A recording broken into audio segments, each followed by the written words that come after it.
April 1945, southern Germany, a forest road just past dawn. The mist had not yet lifted from the pines. A column of American Sherman tanks moved forward in a slow, grinding line, steel on gravel, engines low. The sound of an army that had been moving for so long it no longer remembered what stillness felt like. The lead tank crested a gentle rise, then it slowed. Between two pine trees, a white flag had appeared. It was not waving wildly. It was not raised in panic. It rose slowly, almost politely, as if someone behind those trees had been waiting for the column to arrive. A figure stepped into the open. A German officer. Tall, clean uniform, no helmet, hands lifted to shoulder height. He walked into the middle of the road with the calm of a man who had rehearsed this moment. Inside the lead Sherman, the commander pressed his throat mic.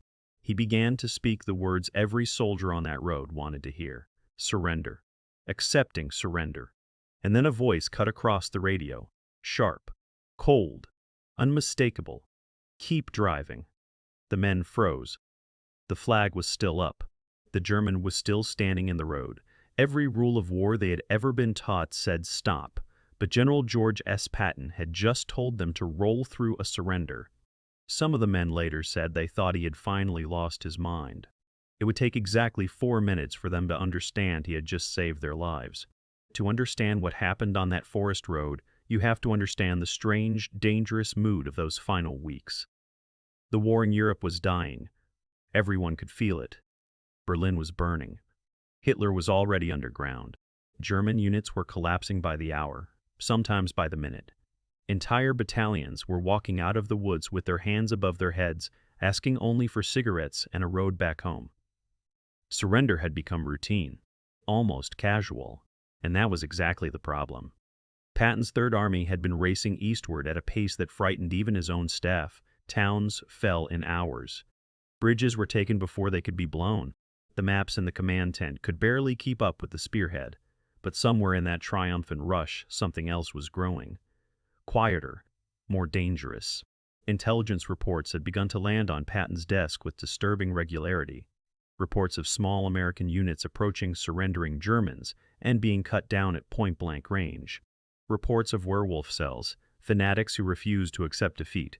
Reports of SS officers using the rules of war as a weapon, raising white flags to halt American columns long enough to bring them into the sights of hidden guns.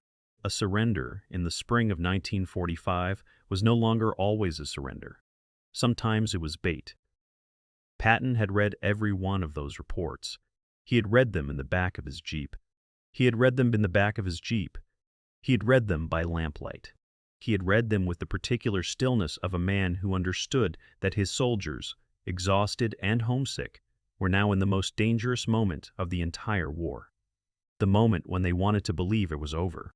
He had said something to one of his aides that week. A quiet line, not for the cameras, not for the history books. The last man killed in a war, he said, dies just as dead as the first. The aide did not write it down. He did not need to. The lead Sherman that morning was called Lucky Penny. The name had been painted on the side in white by a loader from Ohio named Daniel. He was 20 years old. He had a younger sister he had not seen in 2 years, and a mother who had stopped sleeping the day his orders came through. He kept her letters folded inside his helmet liner. There were 16 of them now. The gunner was a quiet man from rural Pennsylvania. He wrote home every night. Not long letters. Just a few lines. I am well. I am thinking of you. The weather is cold. He never wrote about what he saw. He believed his mother had imagined enough. The tank commander was a lieutenant from New Jersey, 23 years old. He had been promoted 3 times in 9 months, not because he was brilliant, but because the men above him kept dying. He carried that promotion the way a man carries a coat that does not fit. There were 2 more men inside, a driver from Texas, an assistant driver from Michigan, both younger than the lieutenant, both quieter than they had been 6 months ago. That morning, before the column moved out, the lieutenant had gathered the crew briefly beside the tank. He did not give a speech. He simply said, "Stay sharp today. We are close." The loader from Ohio thought he meant close to the end of the war. He was not wrong. He just did not understand which end. When the white flag rose, the lieutenant did exactly what he had been trained to do. He ordered the column to slow. He ordered the gunner to track, but not fire. He raised himself slightly out of the hatch to look. The German officer in the road was perhaps 40 years old. His uniform was clean in a way that almost no German uniform had been clean for months. His boots were polished. His collar was straight. He carried himself with the bearing of a man who had once expected to win this war. He smiled. He spoke in careful, accented English. "Lieutenant," he said, "my men are behind the trees. We wish to lay down our arms." The lieutenant looked past him. The forest was still. Too still. There were no birds. There was no wind through the pines. There was no sound of boots shifting in the underbrush, no murmur of men preparing to surrender. A surrender involves noise. Men dropping rifles. Men muttering. Men coughing. Men coughing. This forest was holding its breath. The lieutenant felt something cold move along the back of his neck. He could not name it. He had felt it once before in Lorraine, an hour before a sniper killed the man beside him. The protocol was protocol. A surrendering officer stood in the road. A white flag was raised. The rules of war were clear. He opened his mouth to give the order, and the radio came alive. No one in the column had seen the jeep arrive. It had come up a side track behind the rise, engine cut, rolling the last few yards in silence. The man in the passenger seat had stepped out without a word and walked to the crest of the ridge with a pair of field glasses in his hand. He wore a leather jacket, a polished helmet, a pistol on each hip with grips the color of old ivory. He did not announce himself. He did not need to. The men in the rear of the column saw him first, and the recognition moved up the line like a current through water. Heads turned, backs straightened. Backs straightened. Conversation died. General George S. Patton was on the ridge. He had been driving forward since before first light. No one on his staff was entirely sure why. He had read something the night before, a report, a map, a captured order. Whatever it was, he had not slept after reading it. At 4 a.m, he had been standing beside his jeep, drinking coffee and staring east, as if he could hear something the rest of the army could not. Now he stood on the ridge above the forest road and raised the field glasses to his eyes. He swept the tree line slowly. He stopped. He did not lower the glasses. He held them on one spot for a long moment, the way a hunter holds a sight on something the rest of the world cannot yet see. Then he reached for the radio in his jeep. The lieutenant in Lucky Penny heard the voice before he registered whose it was. "Lead element. This is Lucky forward. Keep driving." He blinked. He looked at the German in the road, the flag, the polished boots, the careful smile. He pressed his mic. "Lucky forward, repeat. We have a surrender in progress." The voice came back, harder, quieter, worse. "You heard me, Lieutenant. Keep driving. Do not stop. Do not slow. Move." In the gunner's seat, the man from Pennsylvania later said his hands went numb. He had been resting one finger lightly on the trigger guard. He could not feel it anymore. The loader from Ohio whispered something. No one heard what. The lieutenant stared at the German officer for one long second. The German was no longer smiling. He had heard the radio. He could not have understood the words at that distance, but he had seen the lieutenant's face change. And in that single instant, before any tank had moved, the calm in his eyes cracked. It was a very small crack, but the lieutenant saw it. He dropped back into the turret. "Driver," he said. "Forward. Don't stop for anything." The Sherman lurched. The German in the road took one step back, then another. The flag in his hand began to lower. The tanks behind Lucky Penny surged in formation. 30 tons of steel each. Engines climbing. Tracks throwing gravel. They rolled past the German officer without stopping. He did not raise the flag again. He turned and ran for the trees. The kill zone was 400 yards beyond the bend. The men who later cleared it counted everything carefully, the way soldiers do when they want to understand exactly how close death came. 2 anti-tank guns, dug in behind earthen berms, camouflaged with cut pine branches. Sighted not on the road itself, but on a precise point, the exact stretch of gravel where a column of tanks would naturally halt to accept a surrendering officer. 3 machine gun nests on the high ground above, sighted lower on the hatches, on the men who would climb out of their tanks to take prisoners.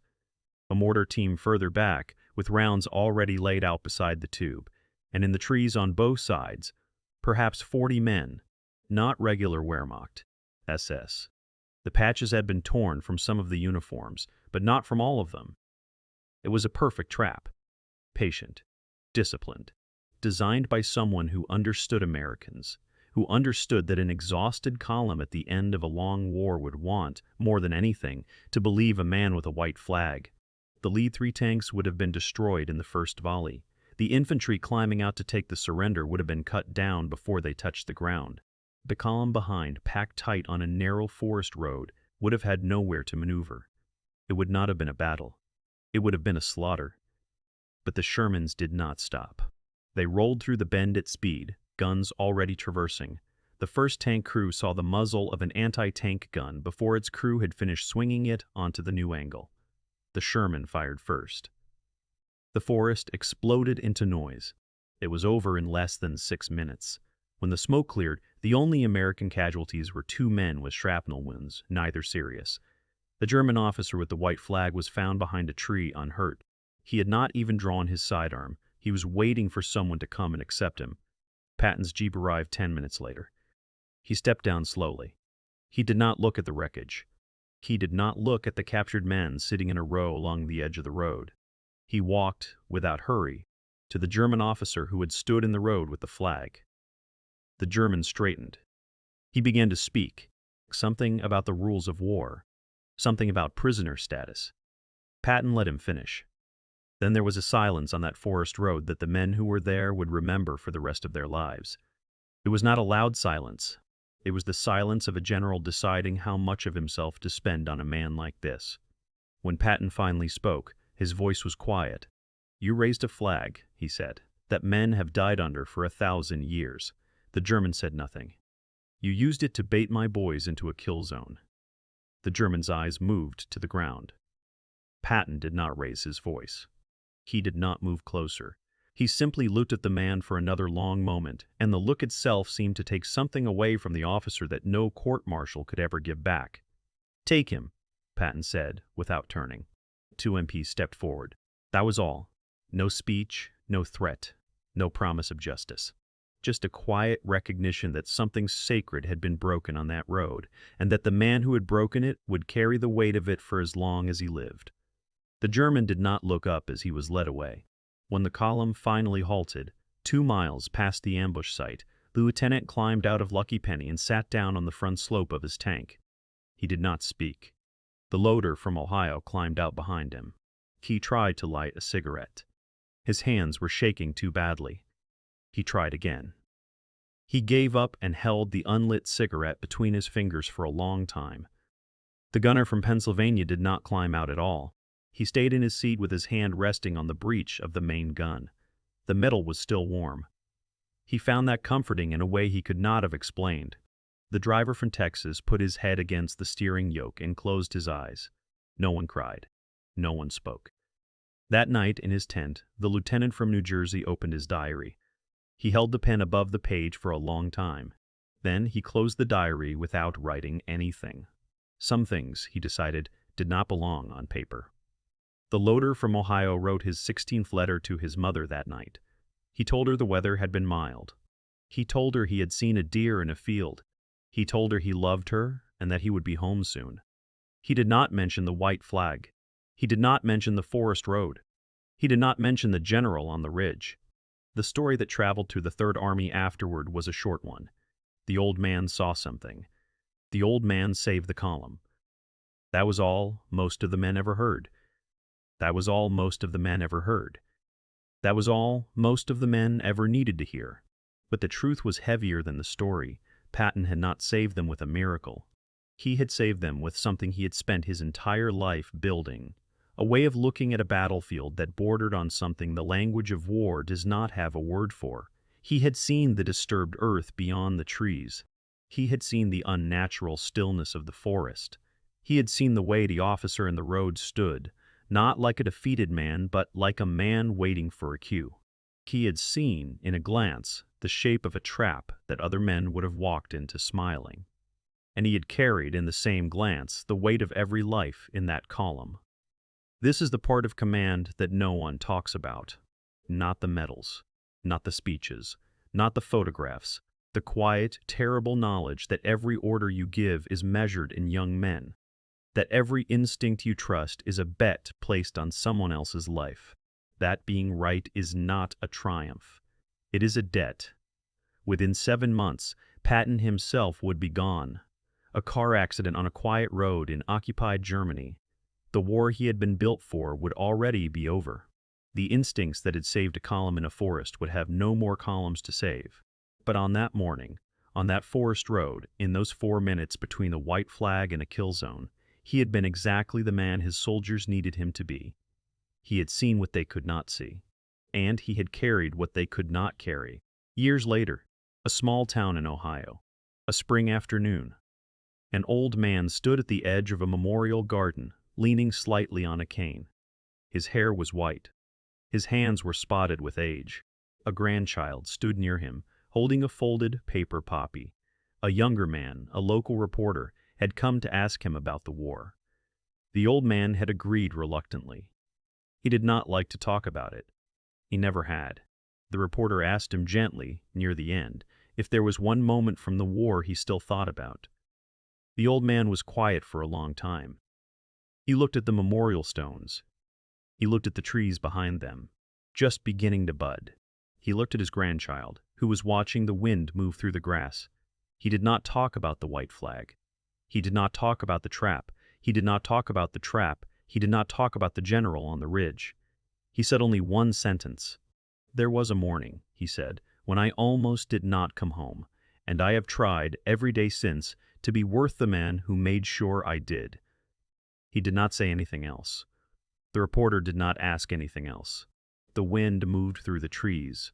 The forest, somewhere far away, was quiet again. A soldier is trained to follow orders. A commander is trained to give them. But there are moments in war and in life when the only thing standing between a man and his death is another man's instinct, something that cannot be taught, cannot be drilled, cannot be explained. If you had been in that lead tank that morning, with a white flag in front of you and a voice on the radio telling you to drive through it, would you have trusted the man on the ridge? Tell us in the comments. We read everyone.